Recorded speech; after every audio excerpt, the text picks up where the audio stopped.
West Coast Cookbook and Speakeasy with Chef Justice Putnam. Netrootsradio.com.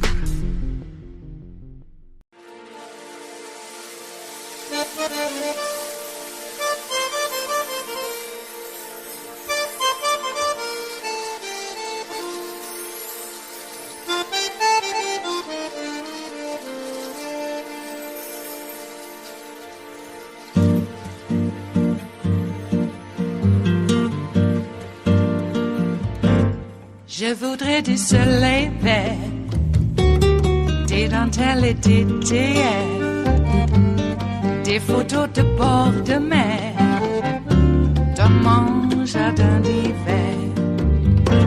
Je voudrais de la lumière, comme en Nouvelle-Angleterre.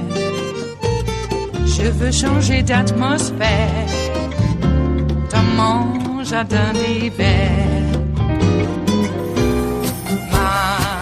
Ma fleur sous la pluie de novembre, tes mains qui courent, je n'en peux plus de t'attendre. Les années passent, qu'il est loin, là je tombe. Nul ne peut nous entendre. Je voudrais du Fred Astaire, revoir un latte. Having both of you here, with your experience and expertise, the question is whether former President Trump will be charged with a crime. Now, Professor Tribe, let me start with you here. You see two criminal charges for sure, and maybe four, right? Well, I've almost lost count. I mean, there is the crime of conspiring to defraud the United States. Yep. There's the crime of pressuring officials to violate their duty. There is the crime of corruptly impeding an official proceeding. There is the crime of assisting an insurrection. There is the crime of conspiring to overturn a fair election and to overturn the government. There is the crime of seditious conspiracy. Each of them is backed up by considerable evidence. How many federal crimes do you need before we have to really move quickly, because the clock is ticking? Professor Tribe, though, do you believe, and this is crucial because I want to get here, I know that Ty agrees with you on part of this, but not on all. Aiding and abetting an insurrection and seditious conspiracy, these charges, do they have enough? Have they proved that to a criminal degree and to put those on the former president? Professor Tribe. I think the odds are that the evidence is there. We've seen a good bit of it, but it's only the tip of the iceberg that we've seen. We've heard Cassidy Hutchinson. We've seen lots of the evidence. We've heard lots of the president's phone calls. We've heard evidence about what those phone calls were, trying to get Clark to turn the Department of Justice to do the president's bidding. Yeah. We know that there was a phone call to Raffensperger to get him to, quote, find, unquote, 11,780 votes. When you add it all up, since we don't know what we don't know, that is, we don't know all the remaining evidence, I can't say that the day after tomorrow there is enough to indict, but I can say that the trajectory is clear, that the odds that there should not be an indictment before the end of the year, an indictment that can then have a superseding indictment, are vanishingly low. So, Ty, would you agree with that? And where do you see the charges right now that they have them? And Ty, and I'm very, very curious because I think people are very focused on the aiding and abetting an insurrection, seditious conspiracy charges. Would you go as far as Professor Tribe on that? No, but I am with him. I think so. As a former line prosecutor and chief of a criminal division in a U.S. Attorney's Office, there are multiple approaches to indictments. Some people want to charge multiple counts. Some people want to be efficient and let the facts easily solve the elements of a crime. I think the non-reckless way to charge this on the apparent evidence is the conspiracy count, which I favor because it would bring in others culpable, and it also would leverage the ability of the Justice Department to impress upon others the importance of cooperating in some fashion to get their truthful testimony. I think the conspiracy to defraud the United States is there in many pieces. I think picking the pieces that best fall together is a chore that the Justice Department is more than capable of. I also agree on the obstruction of an official proceeding, obstruct, influence, or impede an official proceeding. I think those charges appear quite significant in terms of the evidence. I think the conversation that the professor just referred to with Raffensperger is highly probative. I think the fake elector efforts, particularly in Arizona and in Georgia, are highly problematic. I think the pressure on Pence is highly problematic, and the entire back and forth between Jeffrey Clark and the request that Trump made of Acting Attorney General Rosen and his deputy. So Will, the question is, of course, both of you laying this out, and I just want to emphasize to everybody in the Venn diagram of how much you agree on, right? And I think that's significant if people, perceive, lawyers could have very different views on this. Professor Tribe, though, it's Merrick Garland who's going to make the decision, the Attorney General, on whether to do this.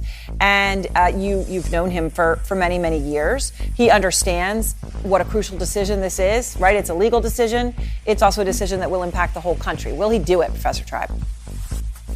Well, before I try to guess whether he will do it, I want to say that it's very notable that Ty Cobb and I agree on so much, because after all, he was Trump's defense lawyer. It's also notable that we've agreed that there are serious crimes, even without the fact that Donald Trump sat there while the mob that he knew to be armed was aimed at the Capitol, egged it on by calling his vice president a coward. Now, as to what Merrick Garland will do, although I've known him for 50 years, I know him to be a serious, thoughtful person.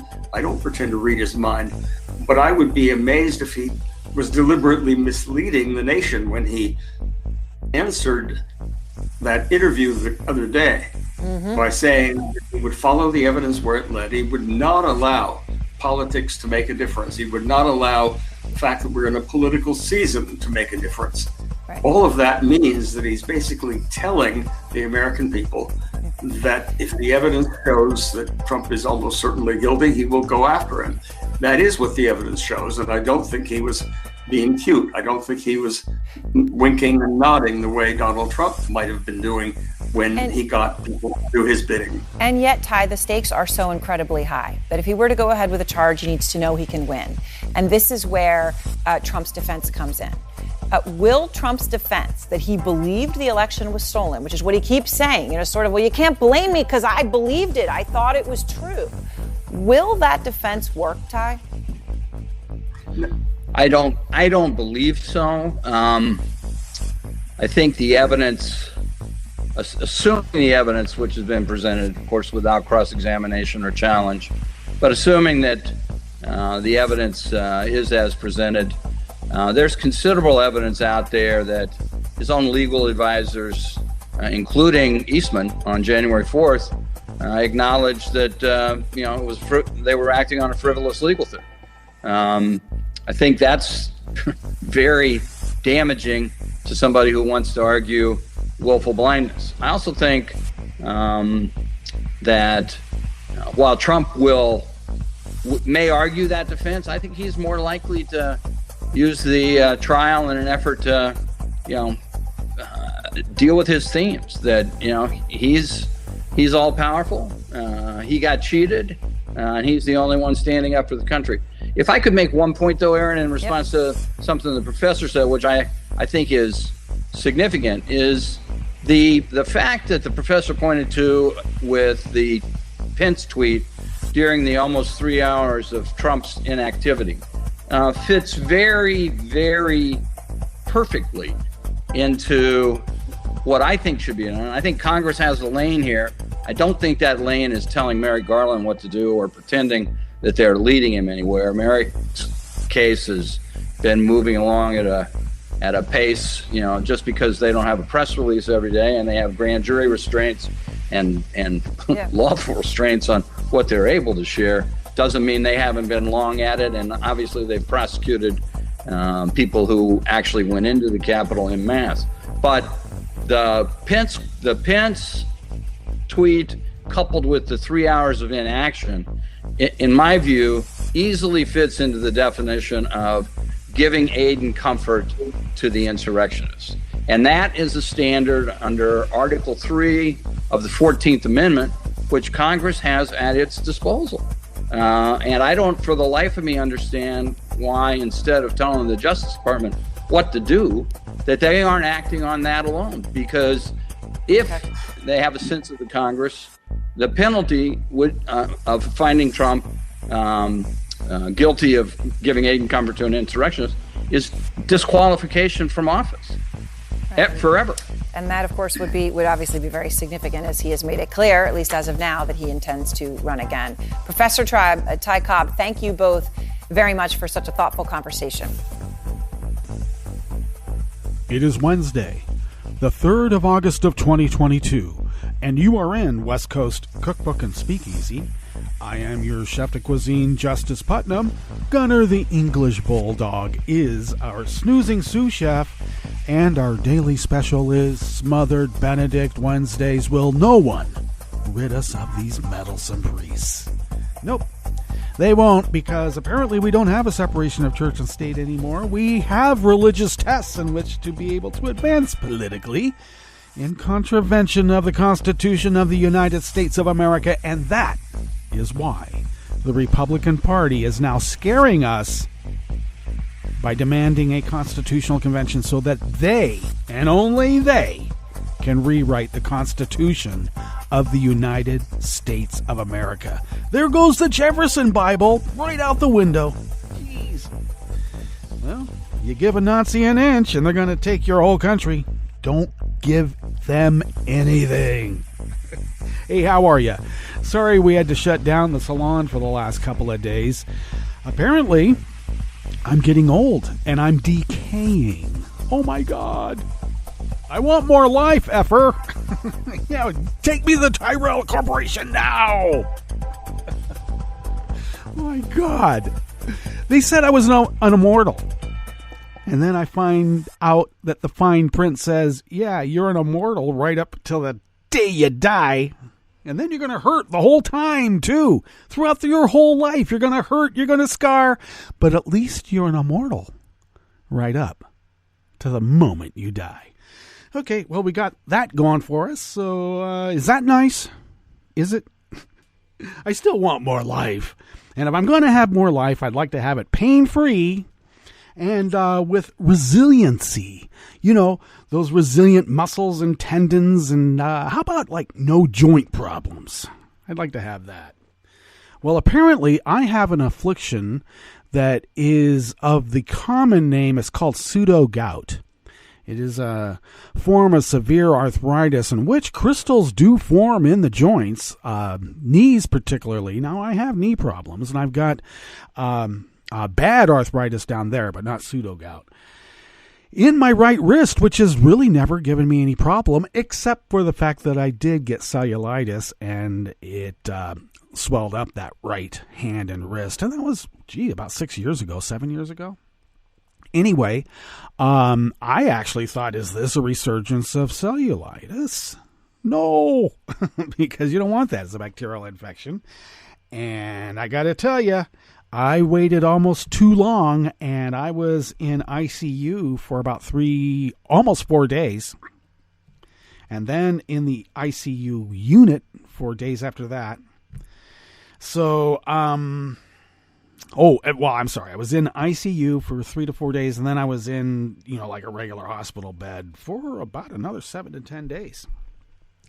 And I was told that I came very close to maybe having my arm lopped off up at my shoulder because of this bacterial infection. So I got to tell you, that put me in a position of believing that maybe I shouldn't delay these things anymore. I shouldn't argue with myself and self-diagnose. You know, is it this? Is it that? Is it this? Is it that? Go to the professionals. So in this instance, it was just so painful. I got up Monday morning to do the show, and I couldn't.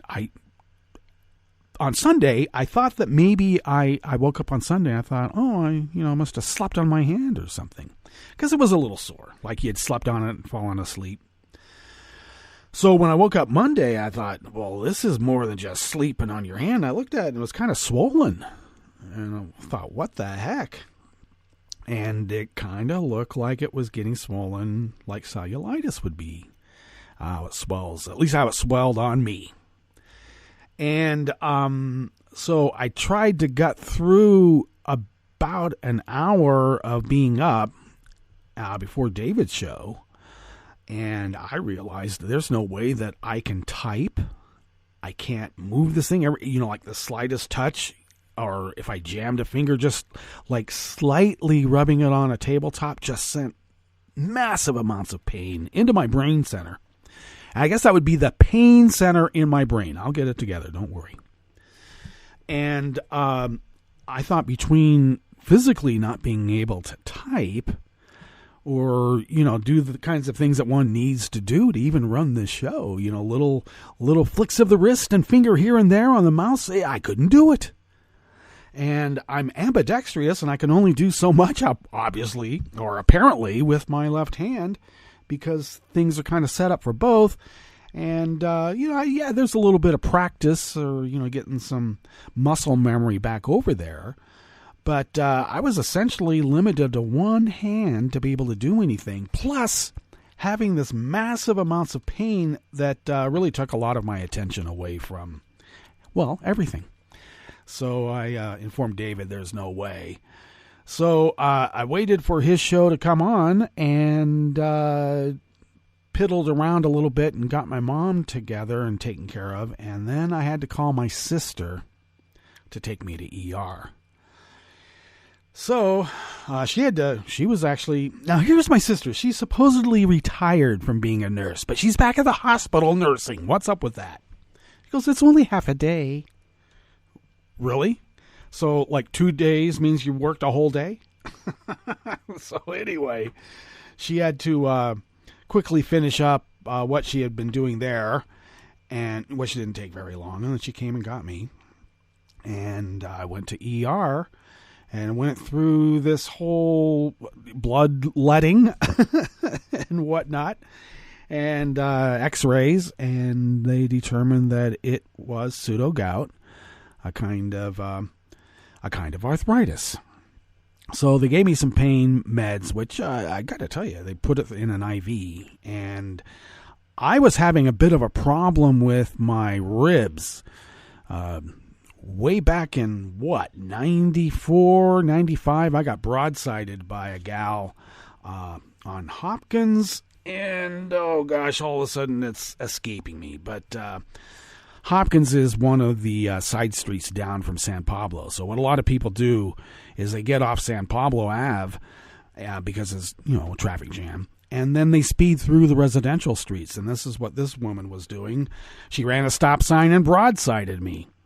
And, God, where was that? Hopkins and Spruce? Is that about right? I don't know. Anyway, I got smacked in my work van and bent, and this is an old work van from the 60s, and it only has a lap belt, one of those short little, didn't even have a neck rest, to keep you from having whiplash.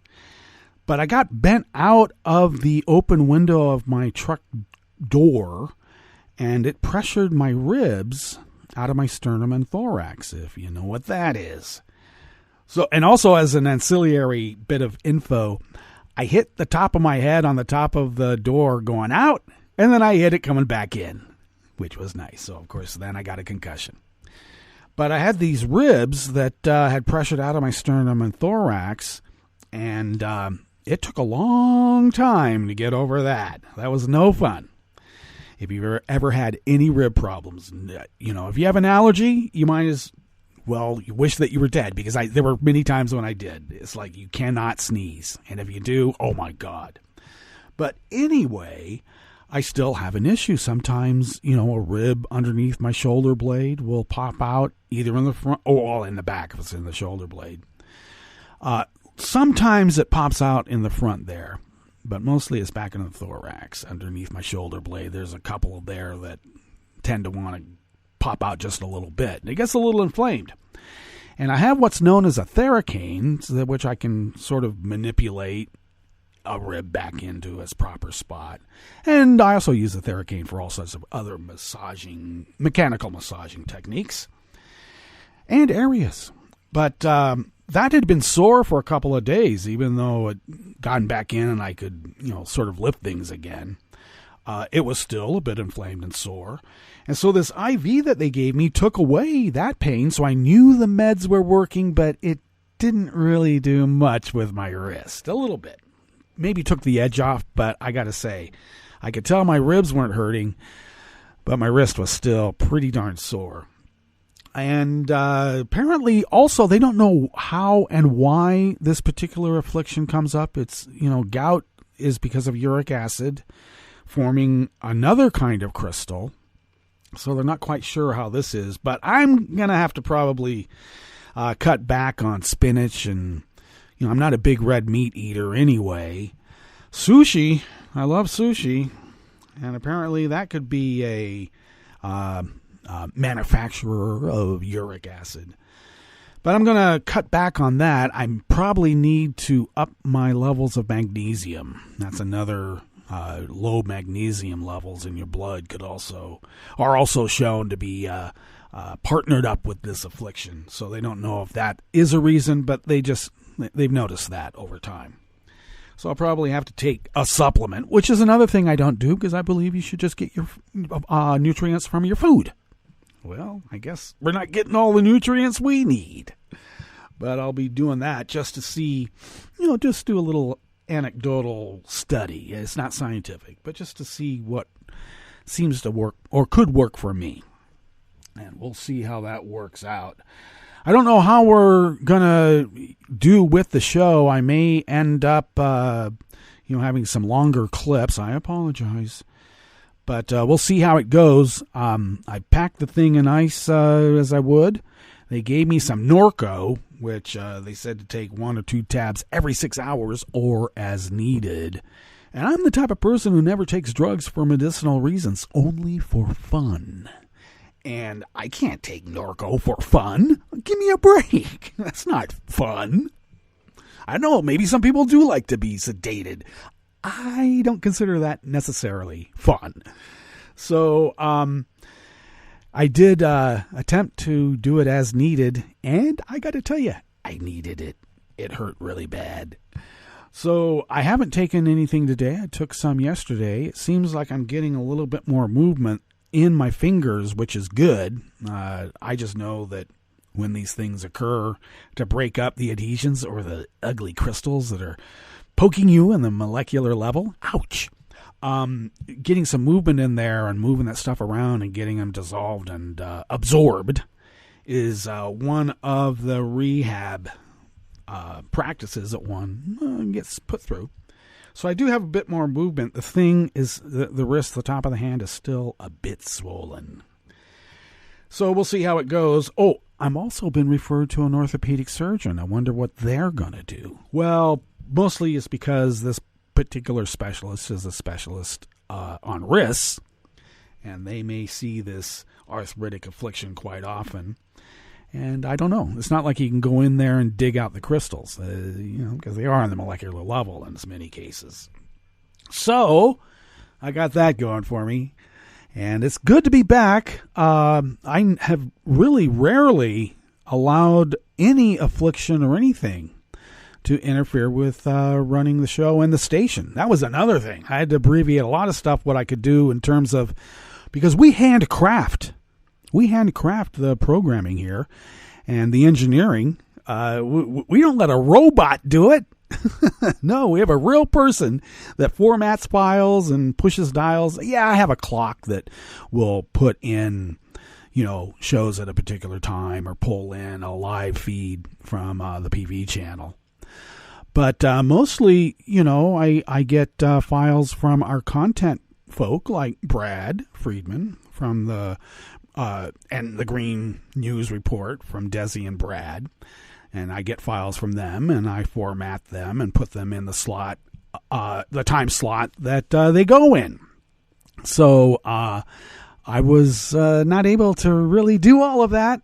I had to abbreviate that. And apparently when I put on the PV channel the other night, they went dark because I got up, about 2:30, 3 o'clock in the morning, and there was nothing there. It was counting. We were connected, but sometimes the PV channel goes dark. I don't know. There's a human there, too, and sometimes human things intrude. But I quickly put in some, I believe, Bookworm, a series of Bookworm shows to fill in the gap until David came on. But for the most part, I was limited on what I could do even with the show. I mean, with the whole station. And, usually that kind of bothers me when those things happen. But I was too preoccupied with the pain to, I cared. But there was nothing I could do. So I apologize for the last couple of days of not only the show, but the station being somewhat abbreviated in its approach, because we have rarely allowed that to occur in the 11-plus years that we have been broadcasting 24/7, 365. All right. Okay. Oh, my gosh, look at the time. We better get on with this because I have a mix of what I had planned for Monday and put in a couple of more news items here in the salon to attend to. They're a bit more recent. But that stated, we do have this curated part of the show. And, yeah, at the top, that was Trump's White House lawyer, and Lawrence Tribe, saying that Congress should disqualify Trump from ever running for office. And I would say not just him. How is this Fincham guy able to run for office? I don't understand. He just went to court for seditious conspiracy against the United States of America. I thought that disqualified one. Silly me. The Republicans are just going to rewrite the Constitution. All right.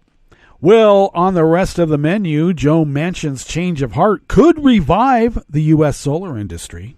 And, it's a big could. The Oklahoma State Board of Education downgraded the accreditation of Tulsa Public Schools after one teacher complained that the school district's training materials shame white people. Oh, yeah, they probably mentioned something that, there were black slaves and they were owned by white people. You're shaming me! That's how they work. And a special prosecutor has determined a Virginia police officer should not face charges after he pepper sprayed, struck, and handcuffed a black U.S. Army lieutenant during a 2020 traffic stop. It was all caught on film. But apparently in Virginia, this cop didn't violate any of their rules. After the break, we move to the chef's table, where the arrest of a prominent Guatemalan journalist has drawn widespread condemnation. And the fact it was England's women's team that won a major soccer championship, and not the men's, that ended 56 years of pain, made it all the sweeter for many fans, and this one included. All that and more on West Coast Cookbook and Speakeasy. Bon appetit.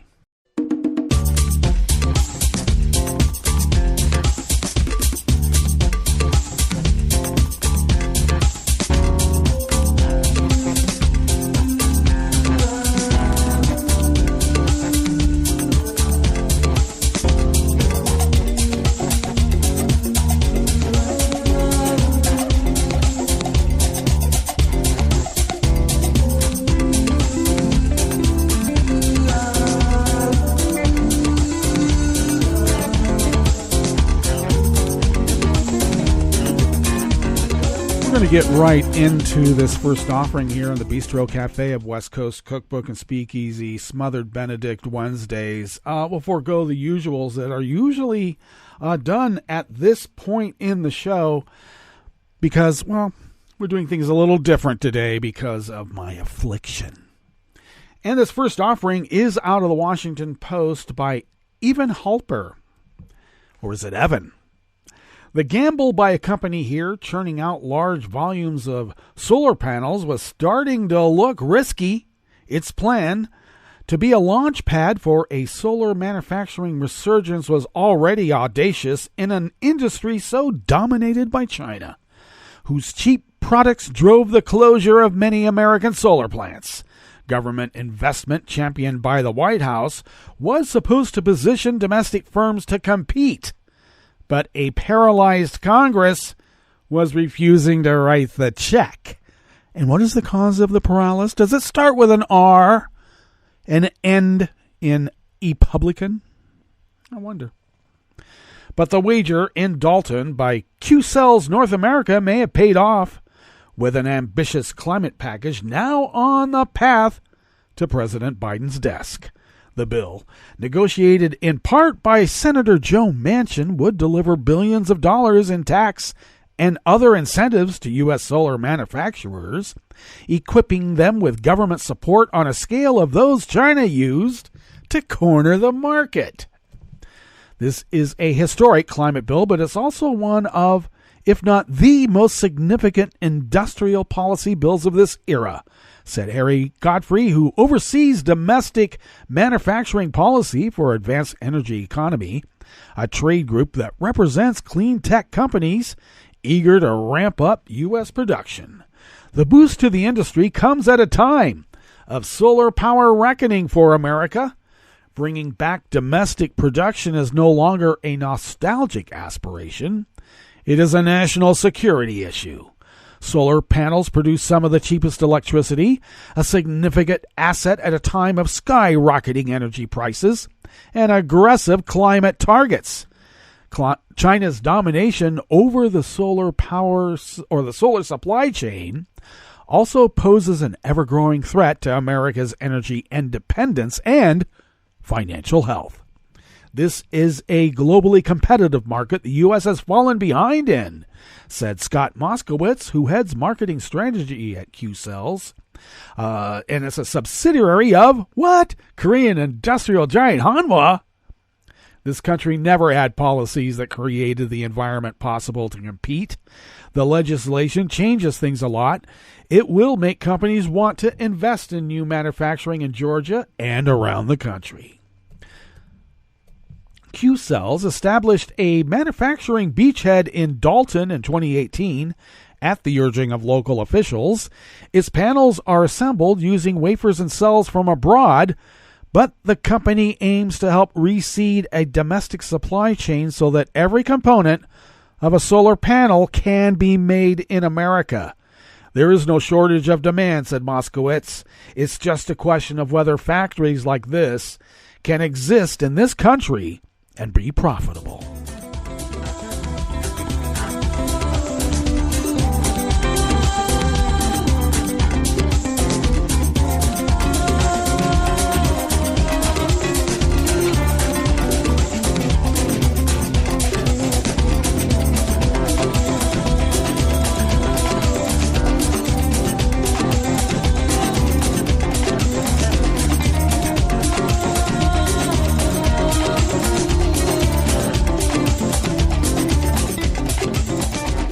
James Bacallis of the Washington Post brings us this next offering here in the Bistro Cafe of West Coast Cookbook and Speakeasy, Smothered Benedict Wednesdays.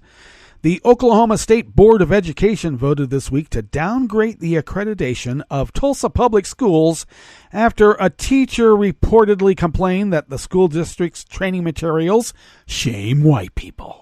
The board voted 4-2 to lower the status of Tulsa Public Schools to accredited with warning after the State Department of Education determined an implicit bias training for teachers in August of 2021 violated House Bill 1775.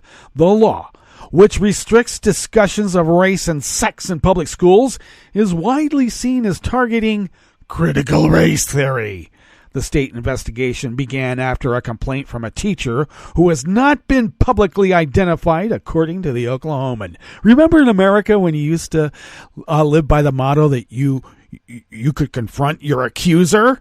Remember that? Well, the board also demoted another district, Mustang Public Schools near Oklahoma City, to accredited with warning after it self-reported that a teacher had violated House Bill 1775 by using an exercise that made students uncomfortable on account of their race or sex. The demotions mark the first enforcement action under the law, which Oklahoma Governor Kevin Stitt signed in May of 2021. All 4 members who voted to downgrade the district were appointed by Stitt. The law does not explicitly mention critical race theory, an academic framework for examining the way laws and policies perpetuate systemic racism, and is only taught in upper parts of law schools. They don't teach this BS in grade school and high school. Give me a break. They're only doing this because they want to marginalize black people and gays and trans people and anybody that is not an evangelical white person. Give me a break. The measure came amid Republican efforts to bar teaching about systemic racism and oppression in schools following the nation's racial reckoning in 2020, which opponents say is leading to self-censorship and fear among teachers. The ACLU sued Oklahoma over the law in October, alleging that it violates students' and teachers' First and 14th Amendment rights.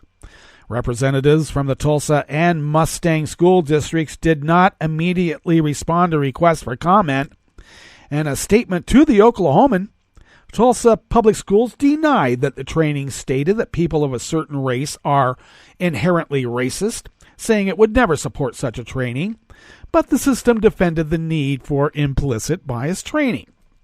In Tulsa, we're teaching our children an accurate and at times painful, difficult, and uncomfortable history about our shared human experience.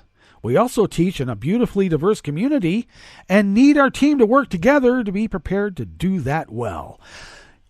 I think actually what occurs here, since this is Tulsa, what if they were teaching about the Tulsa race riots?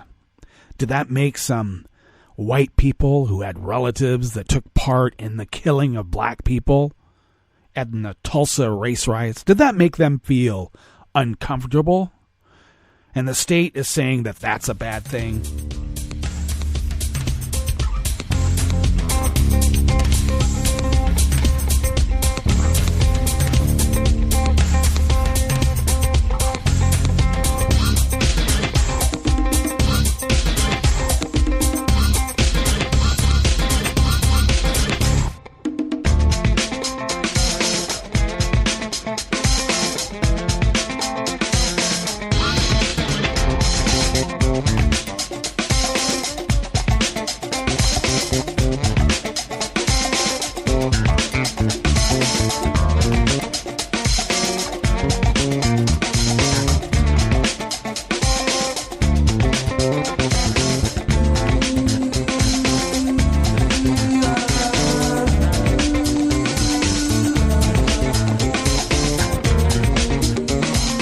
Ben Finley of the Associated Press brings us this final offering here in the Bistro Cafe part of West Coast Cookbook and Speakeasy. A former police officer in Virginia should not be criminally charged, but should be investigated for potential civil rights violations after he pepper sprayed, struck, and handcuffed a black U.S. Army lieutenant during a 2020 traffic stop, a special prosecutor has determined. The prosecutor's findings are the latest fallout from a confrontation involving 2 police officers and a uniformed military officer that drew outrage and national attention to the small town of Windsor, about 70 miles southeast of Richmond. The man who was pulled over, Karen Nazario, was never charged. Video of the December 2020 traffic stop surfaced in April of 2021 after Nazario sued in federal court, alleging that his constitutional rights were violated. The images sparked outrage and served as a grim reminder to many black Americans that a military uniform does not necessarily protect against mistreatment by police. In December, then Virginia Attorney General Mark Herring's office sued the town, alleging that it was operated in a way that discriminated against black Americans. And I'm thinking like Ferguson. That's what I'm thinking like. One of the officers, Joe Gutierrez, was fired from the department. He was the target of the special prosecutor's criminal probe.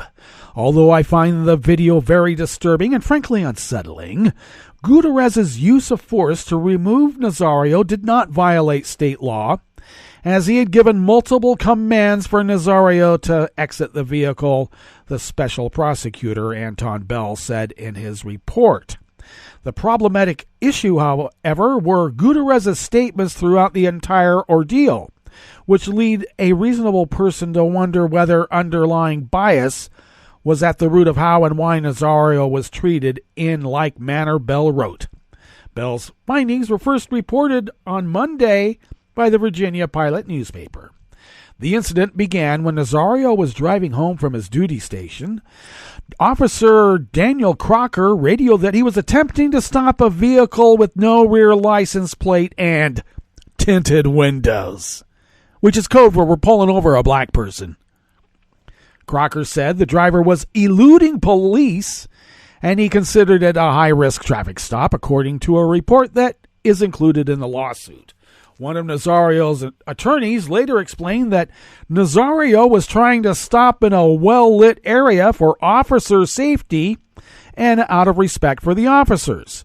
The other officer, Gutierrez, was driving by and decided to join the traffic stop.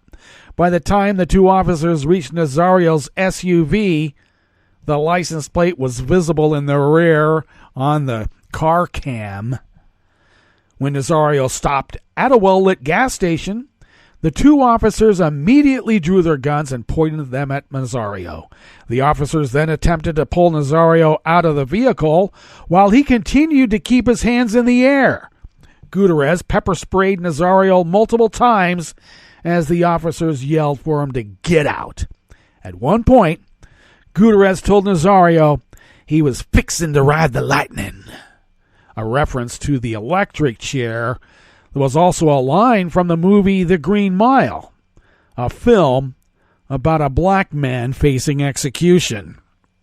Nazario got out and asked for a supervisor. Gutierrez responded with knee strikes to the legs, knocking him to the ground. The two officers struck him multiple times, then handcuffed and interrogated him. The traffic stop was captured on Nazario's cell phone, as well as the officers' body-worn cameras and the car cams. In February, the town of Windsor asked a court to dismiss the state attorney general's lawsuit, arguing that it only refers to one person, Nazario, in a cursory and inconclusive manner. Jason Mayares, who defeated Herring in November's election, took over as Virginia's AG in January. Victoria Lasivita, a spokeswoman for Meyer's office, said that the lawsuit is still pending. Let us now go to our break, and when we get back from that break, we will go through weather from around the world, and we will finish up with the stories that we have curated for you today. You are listening to West Coast Cookbook and Speakeasy, and we will be right back. You are listening to netrootsradio.com. Please hang up and try again.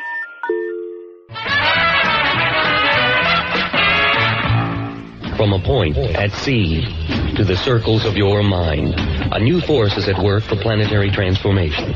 New radio for a new Earth.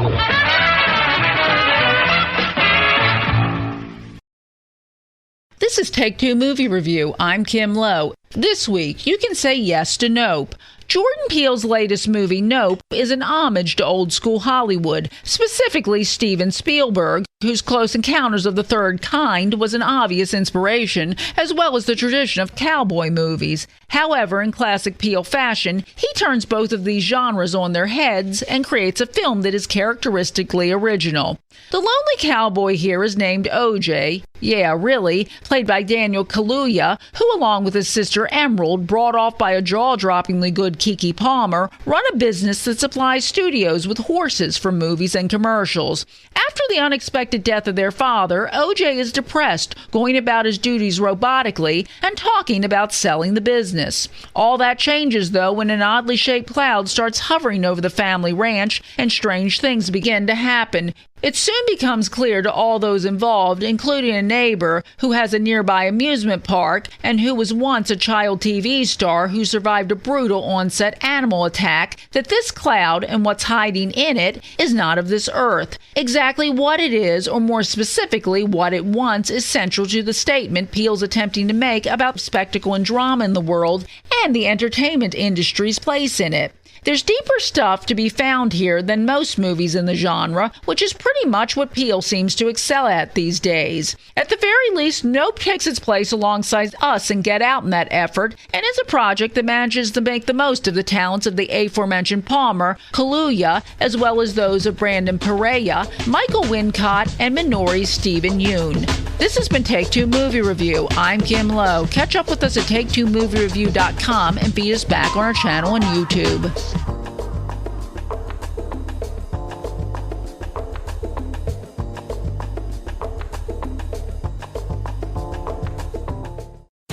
Is it a good deal to sell out your personal integrity for cash from notorious scoundrels? Depends on your sellout price, chortled some 48 ethically stunted professional golfers who've peddled both their honor and honesty to the murderous moneyed monarchs who rule Saudi Arabia. The golfers, who are already millionaires, rush to grab money thrown at their feet by the royal kingdom, which oddly thinks it can launder its public image by sponsoring a money-soaked global golf tour. Of course, a golf tournament needs golfers, but the Saudis had none, so they simply bought some. First, former stars Phil Mickelson and Greg Norman signed away their integrity to join, taking at least $200 million apiece. Then, Dustin Johnson and Bryson DeChambeau took $150 million each from Team Saudi, and the likes of Brooks Koepka and Sergio Garcia quickly scrambled to get theirs. Worse than the golfers' unsightly money grubbing, however, is their insufferable dishonesty, trying to whitewash their taking of what is literally blood money. Mickelson faked moral outrage at the kingdom's rulers, calling them less than savory individuals, and piously proclaiming that he did not condone human rights violations. But he certainly has condoned and cashed the checks written to him by the violators. But Greg Norman, the former pro, who led recruitment of golfer talent for the Saudis, offered the most pathetic moral excuse for selling out. Asked how he could link arms with a potentate so barbarous as to have had a critic of the regime murdered and chopped into pieces, Norman said, "Look, we've all made mistakes." This is Jim Hightower saying there's a word that describes what these golfing multimillionaires are doing: disgusting. The good news is that most pros, including bigger-name stars like Tiger Woods, Rory McIlroy, and Justin Thomas, have some values that they refuse to trade for dollars. Howdy-ho, folks. Thanks for tuning in and sharing my weekly commentaries. Also, please join me for a live web show I host every other Tuesday, the Hightower Lowdown Happy Hour at the Chat and Chew Cafe. You can join the action live online as I chat with grassroots leaders and progressive sparklies from around the country. Go to hightowerlowdown.org/chat-and-chew to find out about upcoming guests and watch past episodes. That's hightowerlowdown.org/chat-and-chew. Can a black person be fired from their job because of their hair? I'm Bill Newman, and this is the Civil Liberties Minute.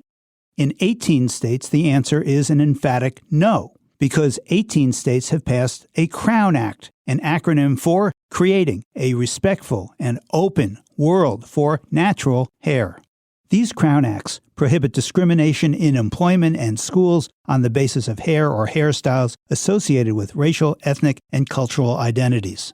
The states that have enacted a Crown Act, all since 2019, are California, New York, New Jersey, Maryland, Virginia, Colorado, Washington, Connecticut, Delaware, New Mexico, Nevada, Nebraska, Illinois, Oregon, Maine, Tennessee, Louisiana, and, as of late July 2022, Massachusetts.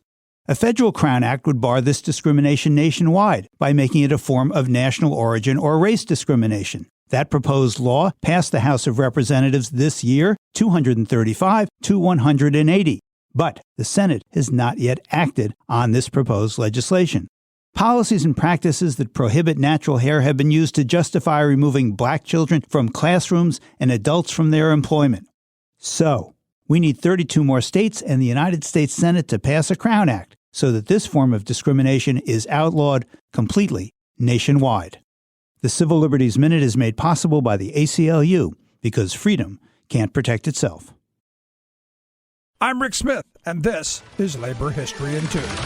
On this day in labor history, the year was 1821. That was the day Uriah Smith Stevens was born near Cape May, New Jersey. Although he longed to be a Baptist minister, he worked as a tailor's apprentice and taught school. In 1845, he moved to Philadelphia. There, he became a member of the Garment Cutters Association in 1863, until it dissolved in 1869. From there, he joined several other garment cutters to form a new union. They called themselves the Knights of Labor. It was originally a secretive labor organization. Stevens' appreciation for religious ceremony infused the young union, which functioned like a fraternal order. Stevens took the title of First Master Workman of District Assembly 1 in the group. The organization would accept every worker, regardless of country of origin, race, religion, or trade affiliation. In fact, almost everyone was welcome to join, except for liquor dealers, lawyers, bankers, and professional gamblers. The Knights grew from just 9 members in 1869 to more than 9,000 by 1878. That year, Stevens became the Grand Master Workman, the top position in the organization. He soon resigned that position to become more involved in politics, but his organization continued to grow.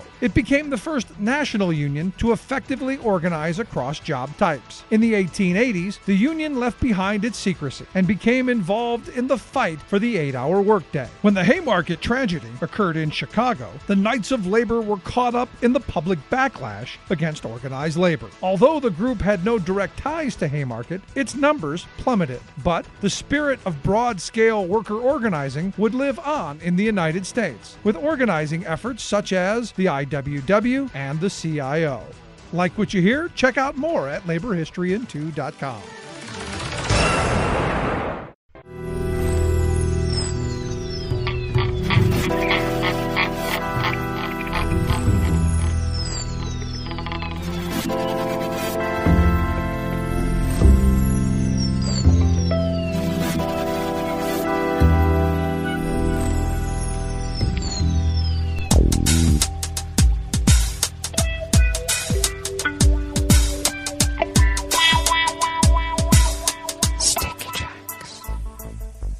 Thank you for accompanying us here to the chef's table at West Coast Cookbook and Speakeasy Smothered Benedict Wednesdays. We always begin, whether from around the world, along the banks of the Rogue River, in the Rogue River Valley of Southern Oregon, on the west coast of the continental United States of America, where it is currently 65 degrees Fahrenheit, expecting a high of about 98, though we are in an air quality alert because of wildfire smoke. Thank you very much.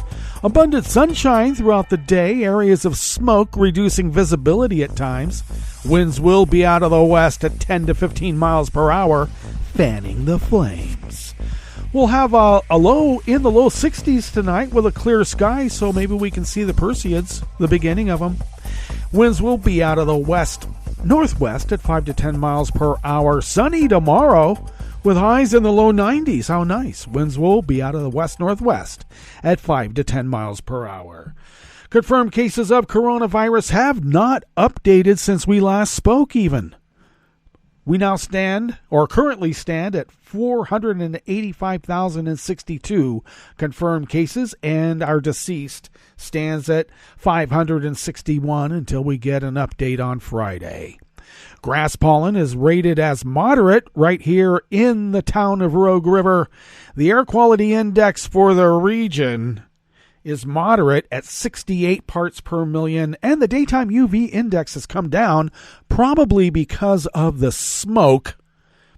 Still very high, though it is now at level 8. Barometric pressure is holding steady at 29.97 inches. Visibility is at 8 miles, and relative humidity is at 78%. Weather from around the world is brought to you by a crowd of crowdsourced weather stations that a crowd crowdsources from around the world. London is 80 degrees and mostly cloudy. Paris is 96 and sunny with a heat advisory.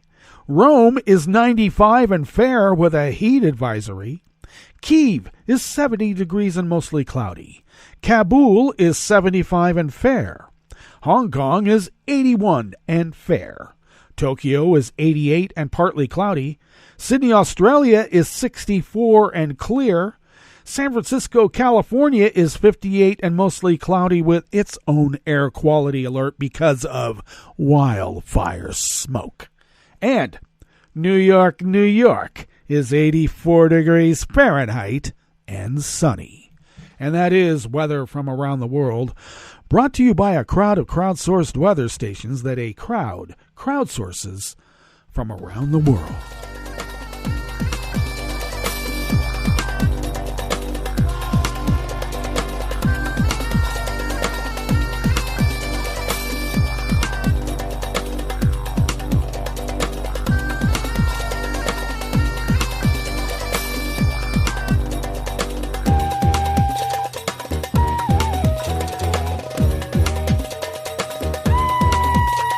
Sonia Perez-D of the Associated Press brings us this first amuse-bouche here at the chef's table at West Coast Cookbook and Speakeasy. A prominent Guatemalan newspaper editor who has overseen investigations into corruption has been arrested, prompting denunciation Saturday by politicians, anti-corruption activists, and civic groups. Prosecution agents arrested Jose Ruben Zamora Marroquin at his home on Friday night, searching his home, seizing telephones, and accusing him of money laundering. Zamora Marroquin is a prize-winning journalist who has the newspaper El Periodico.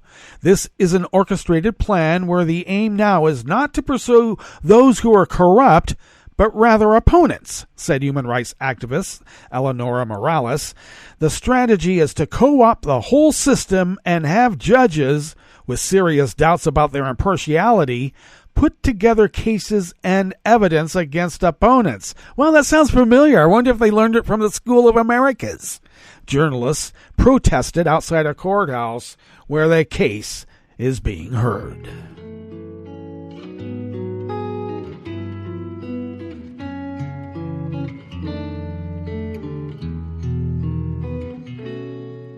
Je te donne, c'est mon amour pour la vie entière. La promesse de me trouver à tes genoux. Aussitôt que tu m'appelles, rester toujours fidèle. C'est tout, c'est tout. Je te donne tous mes printemps, mes étés de mer. Mes automnes, quand les feuilles tombent partout. Si ce n'est pas une bonne affaire, je te donne tous mes hivers. Jill Wallace of the Associated Press brings us this final amuse-bouche here at the chef's table at West Coast Cookbook and Speakeasy. England won a major international soccer tournament for the first time in more than half a century. The fact that it was the women's team, not the men's, that ended decades of pain made it all the sweeter for many fans. Crowds erupted in joy at London's Wembley Stadium, at fan zones across the country, and in pubs, clubs, and living rooms as the whistle blew after extra time with the score England 2, Germany 1. It was the first ever European victory for England's Lionesses and the first major international trophy for any England team, male or female, since 1966.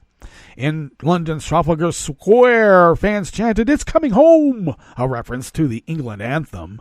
Three Lions, with its chorus, "Football's coming home," and jumped into public fountains in celebration.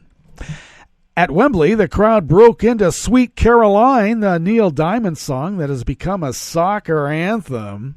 Whatever the outcome had been, the Lionesses have energized a nation and brought interest in women's sport in Britain to an entirely new level. Their success has provided a welcome distraction from the UK's political turmoil and its cost of living crisis amid soaring prices for food and fuel. Well. That brings us to the end of our broadcast period for the day, but we will meet up here tomorrow for Metro Shrimp and Grits Thursdays. So do stay tuned to Netroots Radio all day and all night for all the breaking news as it breaks. And we will meet up here tomorrow, right here in West Coast Cookbook and Speakeasy. Bon appetit.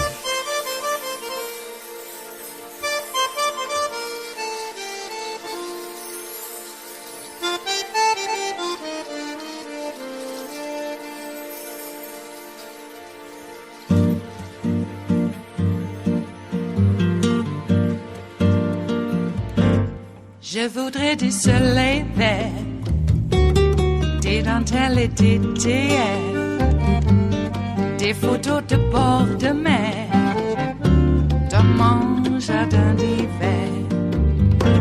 Je voudrais de la lumière, comme en Nouvelle-Angleterre. Je veux changer d'atmosphère, dans mon jardin d'hiver. Robe à fleurs, sous la pluie de novembre, tes mains qui courent, je n'en peux plus de t'attendre. Les années passent, qu'il est loin, là je tombe. Nul ne peut nous entendre. Je voudrais du Fred Astaire, revoir un latte Goël. Je voudrais toujours te plaire, dans mon jardin d'hiver. Je veux déjeuner par terre, comme au long de golfe clair. T'embrasser les yeux ouverts, dans mon jardin d'hiver.